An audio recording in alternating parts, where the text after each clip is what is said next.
confirmation of their worst characterizations of the right: crude, bigoted, and corrupt.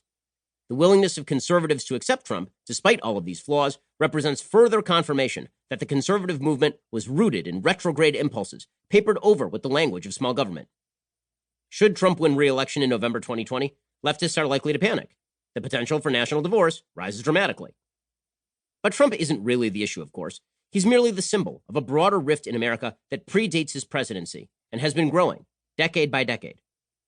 In order to heal that rift, we must first try to remember why we got married in the first place, and why we've stayed together all these years. Disintegration versus union.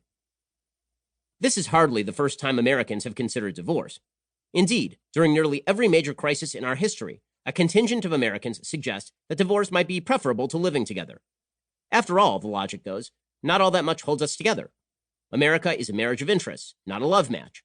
When the convenience wanes, the marriage ends. Better that we should go our separate ways or radically redefine Americanism itself, which will end with the same result. This strain of thought runs from the slaveholding secessionists through the early 20th century political progressives through today's alt-right and identity politics left. All of these movements represented a minority of Americans, all had and have outsized influence.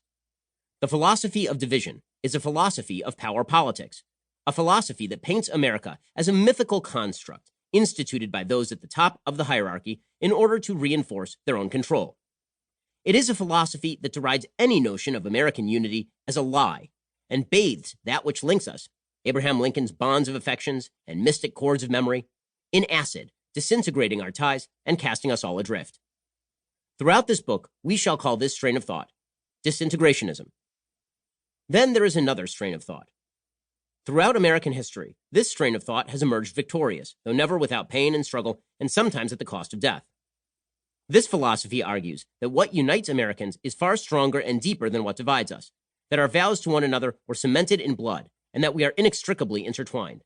A separation would kill us both. This strain of thought runs from the Founding Fathers through Abraham Lincoln through the Civil Rights Movement. This strain of thought championed reason and universal morality above passion and tribalism, and emerged with a belief in the value of democracy and individual rights, principles that were always true, but never properly applied.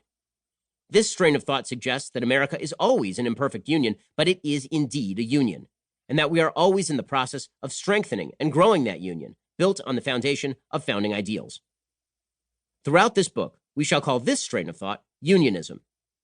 Most Americans are unionists, but they are under attack, steady, unyielding attack by those who support disintegrationism. Our bonds are fraying. What is left is chaos. Without the ties of unionism, the center cannot hold. And it isn't. The elements of unionism. So let's get more specific. What exactly has allowed America to stay a country? And why should we continue to do so today? There are three elements that make America, America. First, American philosophy. The philosophy of the United States rests on three basic principles. First, the reality of natural rights which pre-exist government, inalienable and precious. Second, the equality of all human beings before the law and in their rights. And finally, the belief that government exists only to protect natural rights and to enforce equality before the law. American philosophy believes these propositions are self-evident in the words of the Declaration of Independence.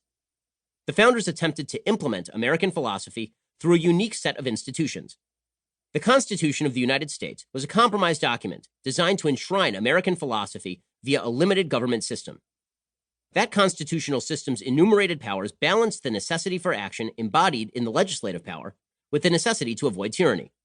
The constitutional system's checks effectively balanced the requirement of an executive powerful enough to respond to threats and enforce law with the requirement to avoid despotism embodied in checks and balances. The constitutional system's federalism was constructed to frustrate national schemes to subsume the character of local communities while simultaneously preventing those local communities from becoming autocracies. Next, there is American culture. That culture is characterized by four distinct elements. First, a tough-minded tolerance for the rights of others, particularly when we don't like how others exercise their rights. We have to agree to disagree and to get over it. Second, our culture prizes and cherishes robust social institutions which create a social fabric that allows us to trust one another in the absence of compulsion from government. Third, American culture has always carried a rowdy streak in defense of liberty. We must be willing to